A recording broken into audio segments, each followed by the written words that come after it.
When disgusting killers think they have impunity, they're often in for a rude awakening.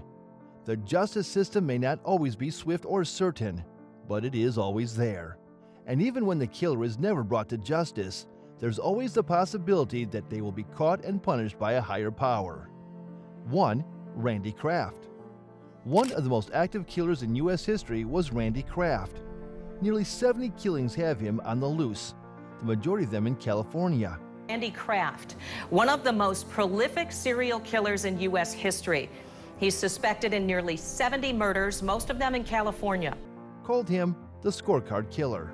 The identities of all of Randy Kraft's victims were recorded in a journal that he was well known for keeping.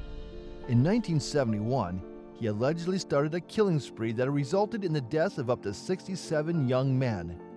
Kraft was detained at a traffic check when 2 patrol officers stopped him for drunk driving more than 10 years after his first murder. The California Highway Patrol stopped a reckless vehicle for driving recklessly. They discovered a dying Marine, his final victim, inside his Toyota Celica, in the passenger seat. The police discovered a young man who had been strangled to death and appeared to be inebriated. Book with handwritten cryptic notes on as many as 67 victims dating back to the 1970s. Additionally, they discovered his murder diary in the trunk, which helped them link Kraft to the other slayings. California Highway Patrol pulled over Randy Kraft for driving erratically. In the passenger seat of his Toyota Celica, they found a dying Marine, his last victim. 67 victims' names are listed in a notebook with handwritten, enigmatic remarks from the 1970s. In 1989, he was found guilty on 16 charges of murder and given the death penalty. 2. Azam Mangori. This video captures the terrifying moments as Azam Mangori pursues his victim, Lorraine Cox, around the streets of Exeter. It's unclear from this video whether Lorraine realized she was being pursued, but it doesn't look like it. Mangori occasionally hides behind a pillar as they move down the street, allowing Lorraine to get far enough away before emerging to continue pursuing her. Even though CCTV captured their complete path as they traveled along the highways, you nearly couldn't tell that the woman was being followed without knowing what will happen in the future.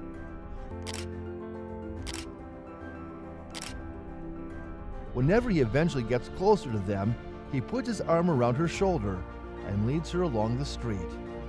He is taking her somewhere remote as their speed quickens. The horrific finish of the footage shows Mangori possibly carrying her body outside on his back while wearing a bag.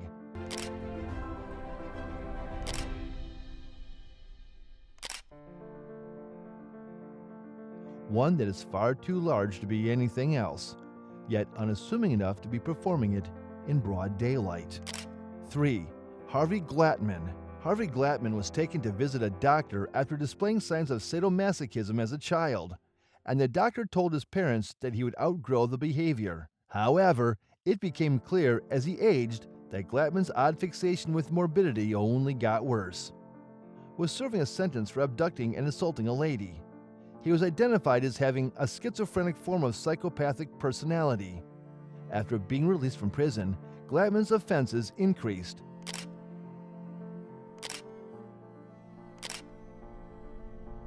In 1957, 29-year-old Harvey Glattman moves to L.A. Harvey Glattman, a 29-year-old, relocates to L.A. in 1957. He was in charge of abusing and murdering 3 ladies, photographing them before taking their life. As long as he has a camera in his hands, sexy women ask no questions. His moment of truth arrived in 1958 when he attempted to abduct his 4th target. He was spotted by a patrolman who swiftly arrested him, putting an end to his crimes. When the officer searches Harvey's car, he soon realizes who the attacker is. 4. Dayton Leroy Rogers Dayton. Leroy Rogers has made a name for himself as a murderer of Malala Forest, as one of the murderers with the worst evil. Because Dayton Leroy Rogers deposited the bodies of his victims in the woods near Malala, Oregon, he became known in the media as the Malala Forest Murderer. Rogers picked up Jennifer Lisa Smith on August 7, 1987, and stabbed her inside his car. Smith fell to the ground and screamed, drawing the attention of adjacent restaurant customers who hurried to help. Rogers sped off in his car, but another man pursued him and recorded his number plate, number, and address, giving them to the authorities.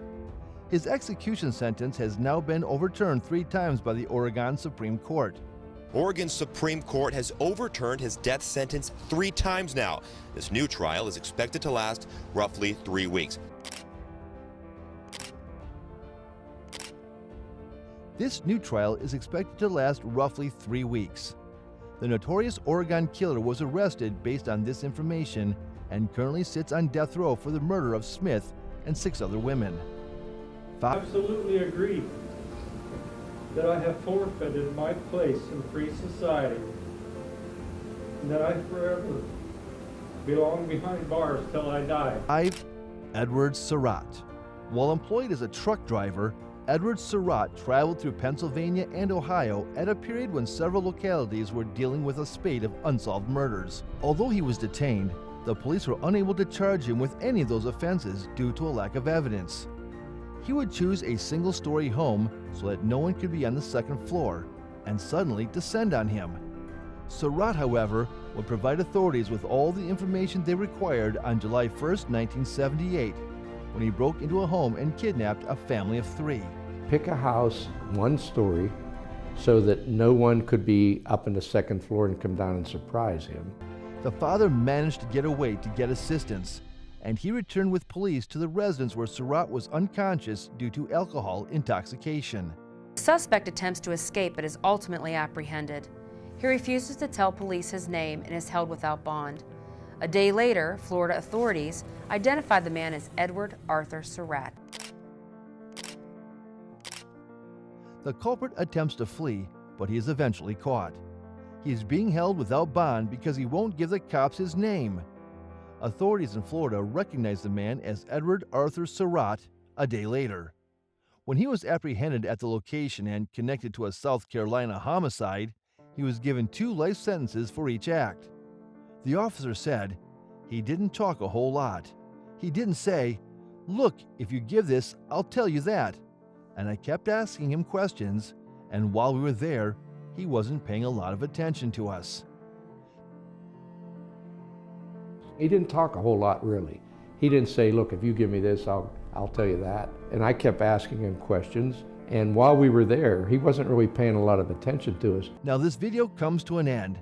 If you enjoyed this video, then like, share, and subscribe to our channel for more videos like this. Thank you, everyone.